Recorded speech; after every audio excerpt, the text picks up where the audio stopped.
Good evening, student for class 12, class 11. Sorry, student for class 11. Today we are going to learn what is accounting equation. What is accounting equation?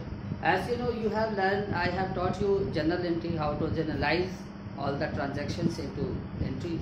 First book of the accounting. Now the next chapter is we are going to start accounting equation. What is equation? First of all, I want to know what is equation. You all have learned maths in from earlier of your classes.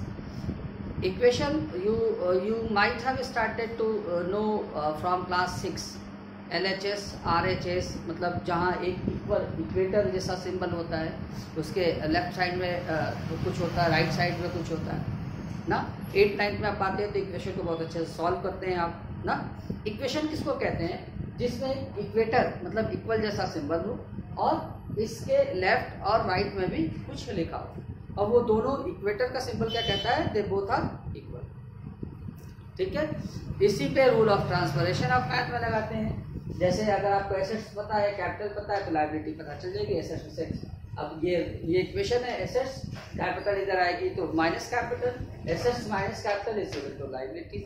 अगर liabilities पता है तो आपको capital जानना है, तो assets minus ये plus liabilities उधर जाएगी, minus liabilities is equal to capital. ठीक है, और अगर ये पता है आपको कैपिटल प्लस लायबिलिटीज, आपका एसेट्स निकल जाएगा। तो overall I want to say first assets is equal to capital plus liabilities is a accounting equation। बस यही है accounting equation, nothing more than this। और ये क्या कहता है? आपने जनरल एंट्री को पढ़ा है तो आप इस बात को समझे कि मैंने बताया था आपको कि जितने रुपए से कोई अकाउंट डेबिट होता है उतने ही रुपए से कोई दूसरा अकाउंट क्रेडिट भी होता है। ठीक है, चाहे वो सिंपल एंट्री हो चाहे कंपाउंड एंट्री। डेबिट हो सकता है, डेबिट में कोई एक अकाउंट डेबिट हुआ 1 लाख से, तो हो सकता है 40,000 60,000 से मिला के क्रेडिट में 2 अकाउंट हो, बट डेबिट और क्रेडिट बराबर रहेगा। ये एक तराजू के जैसे होता है कि हमेशा ये चीज ऐसे बराबर रहेगी। ठीक है, यही कहता है अकाउंटिंग इक्वेशन। देखिए, एसेट्स का हमेशा डेबिट बैलेंस होता है, और कैपिटल हो या लायबिलिटीज हो उसका क्रेडिट बैलेंस होता है। तो वही debit is equal to credit, assets is equal to capital plus liabilities, और you can say debit is equal to credit. Account में हमेशा डेबिट और क्रेडिट ही अकाउंट की लैंग्वेज होती है, और उस लैंग्वेज में हम क्या सीखते हैं कि डेबिट और क्रेडिट हमेशा इक्वल होता है।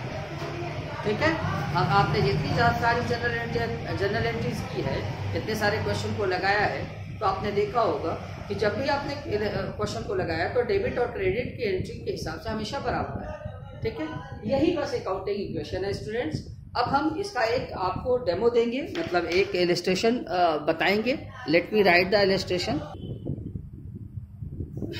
देखिए स्टूडेंट, अभी तक आपको मैंने बताया कि व्हाट इज अकाउंटिंग इक्वेशन।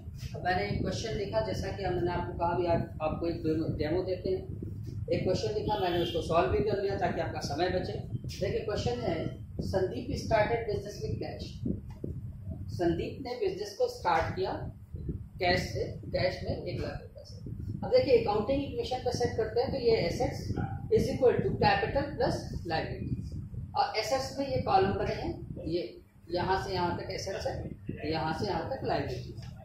जैसे कॉलम की जरूरत पड़ती है वैसे नीड में बनाते हैं। तो पहले एंट्री में कैश में आया 1 लाख रुपए, ये कैपिटल में गया।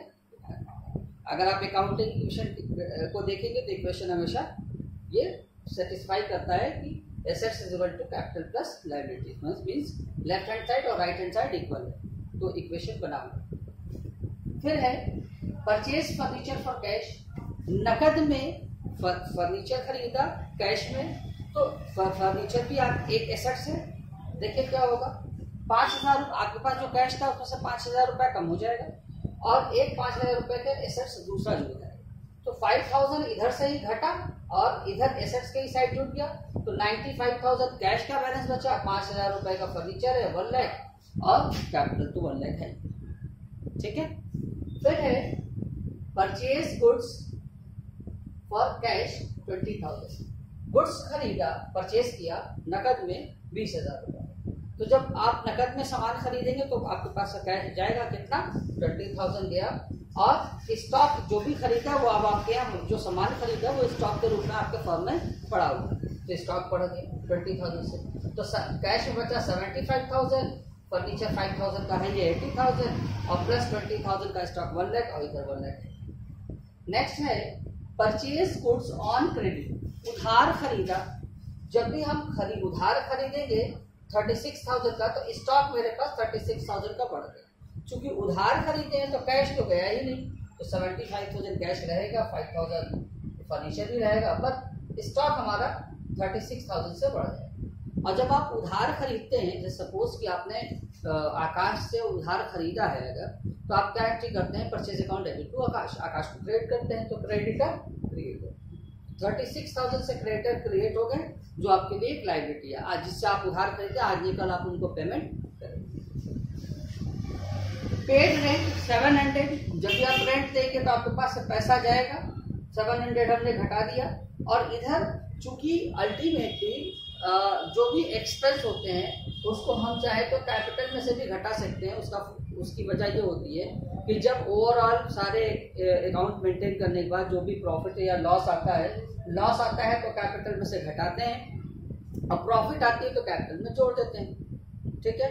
तो ये एक तरीके से एक्सपेंस से हमारा लॉस बढ़ेगा ही बढ़ेगा, तो हर एक बहुत सारे एक्सपेंस होते हैं, उसके लिए एक कॉलम बनाना पड़ेगा, इसलिए बेहतर होता है कैपिटल में से घटा दिया। तो इधर 700 रुपये हमारे कैश में से चला गया और एक्सपेंस के रूप में कैपिटल में से हमने घटा, तो बस 700 इधर से भी घटा, 700 से उधर से भी घटा, आप देख लीजिएगा दोनों तरफ का अकाउंट बराबर होगा, 74,300, 5,000 और 56,000, और इधर का होगा 99,300 और 36,000। फिर नेक्स्ट है goods costing ₹40, sold at a profit of 20% for cash. नकद में बेचा, 40,000 का सामान था, 20% के प्रॉफिट का, तो 40,000 का 20% 8,000। तो पहले तो 40 नकद में बेचा तो 48,000 आपके पास कैश में जुट जाएगा, तो देखिए 74,300 में 48,000 हमने जोड़ा तो 300 481 का 1 784 1,22,300 कैश होगा। फर्नीचर पे कोई चेंजिंग आएगी नहीं। अब जिस गुड्स को हम 48,000 का बेचे हैं वो हमारे यहाँ उसकी कॉस्ट कितनी थी 40,000, तो हमारे यहाँ से वो जब 48,000 आया तो 40,000 का वर्थ में हमारे पास से गया, तो 40,000 हमने माइनस कर दिया। अब इधर क्या किया, प्रॉफिट हुई है 8,000 की, तो प्रॉफिट कहाँ जुटती है, कैपिटल में। अभी मैंने बताया लॉस घटता है, प्रॉफिट जुटती है, तो 99,300 में 8,000 जोड़ दिया तो 1,07,300, और इधर का 36,000 है ही है, तो 1,07,300 और 36,000 ये 1,43,300 आएगा। और इसको भी अगर देखेंगे तो 1,22,000 और 5 और 16 21 मीन्स 1,43,300 ये दिया। आई होप आप सब लोगों को समझ में आया होगा, बहुत आसान होता है अकाउंटिंग इक्वेशन। मैं फिर से एक बार कहूँगा, एक बात आपको समझाऊंगा कि अगर आपने जनरल एंट्री पढ़ करके इक्वेशन पढ़ा है तो ही सही। जो लोग बगैर जनरल एंट्री, जैसे कि बुक के फॉर्मेट में दिया रहता है पहले अकाउंटिंग इक्वेशन बाद में जनरल एंट्री, उस तरीके से समझने में थोड़ा कठिनाई होगी।